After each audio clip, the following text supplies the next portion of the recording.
I'm here with Jacob Bonnell, one of our residential representatives on WCSA. Jake posted a comment, and so now we're going to talk about it.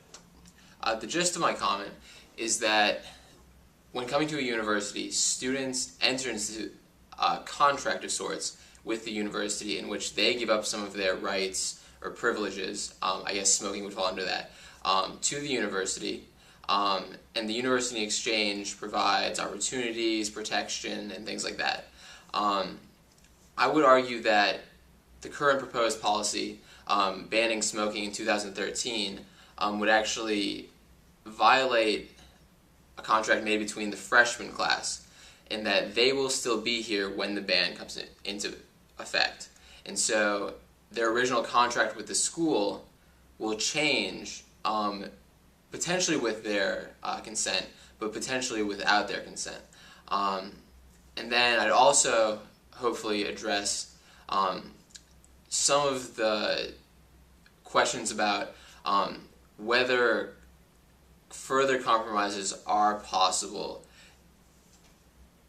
I know a lot of the students had a belief that Kyle's policy was a final draft and that nothing could possibly be changed, and that caused a lot of concern, obviously, with myself and with a lot of students.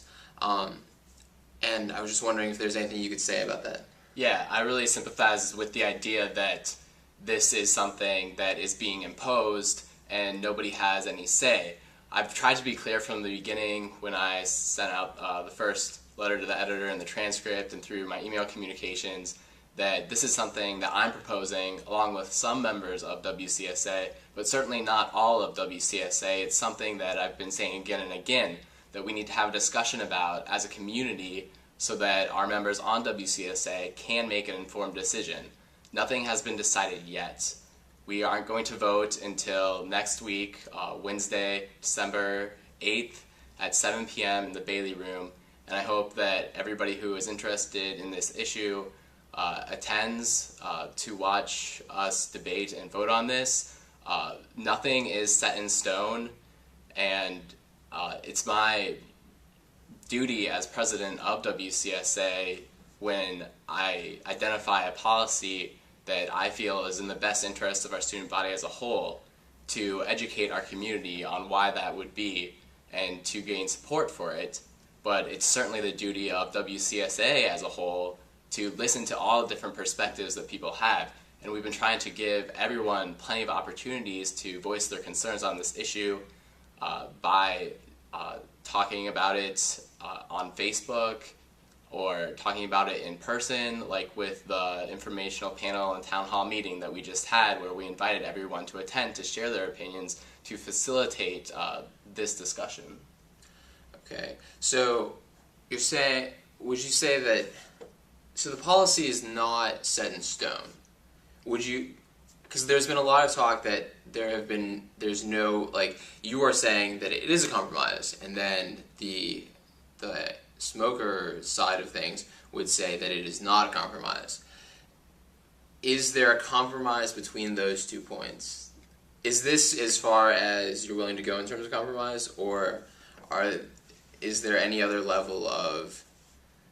The only way that we are going to resolve this issue as WCSA is if we take all the different perspectives into account, and that will most likely involve some sort of compromises to make a policy that is acceptable to our student body as a whole.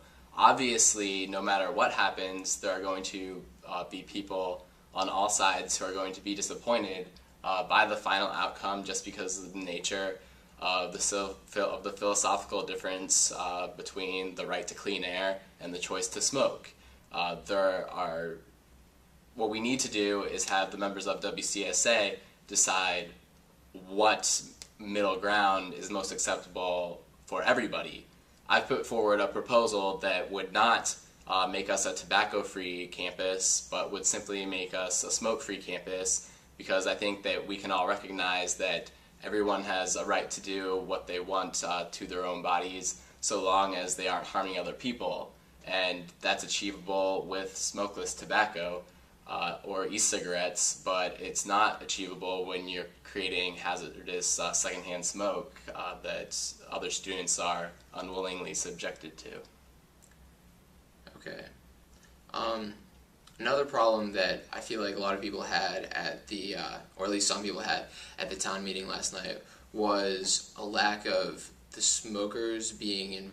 I mean, I know they were invited to the town meeting, but I think the real problem came in that the smokers felt like they were left out of the nitty-gritty policy making part of it. And I think that goes along with them thinking that your policy was final. Right. This is the nitty-gritty policy making part of it. We haven't finalized the policy yet. We haven't voted on it. This is all part of the discussion that I was trying to initiate, in which I was inviting everybody in our campus community to contribute their perspectives so that the representatives on WCSA can make an informed decision by then developing a policy that takes those perspectives into account. Okay, I feel like that's kind of fair. So, I know you've invited. Okay, the town meeting, there was a lot of mudslinging kind of thing going around. There's a lot of, I mean, there were some very good questions asked, but there's a lot of just inherent, almost aggressive kind of statements. Would it be possible to invite, I don't know, a representative from the smoking community? I don't know if there's someone who's kind of spearheaded the anti-petition at all. Everybody has been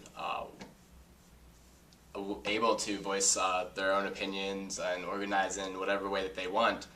There are representatives on WCSA who obviously do not support the plan that I've put forward to go smoke-free in 2013, and they are active in WCSA voicing their opinions. In addition to that, Pratt, the student who created the petition against the plan to go smoke-free in 2013, has also been invited to meet with the WCSA Executive Board this Friday to discuss some possible compromises that could be made because he came forward to us asking to do so. And obviously we can't invite everybody to attend our executive meetings, but everybody else certainly has the ability to reach out to their representatives. Look at the roll call tab on the left-hand side of the page and click on it, and you can email any of your representatives telling them what you feel. Alright, that's definitely cleared some things up for me. Obviously, I'll keep on commenting on any questions I have, but thank you. Thank you a lot. Thank you.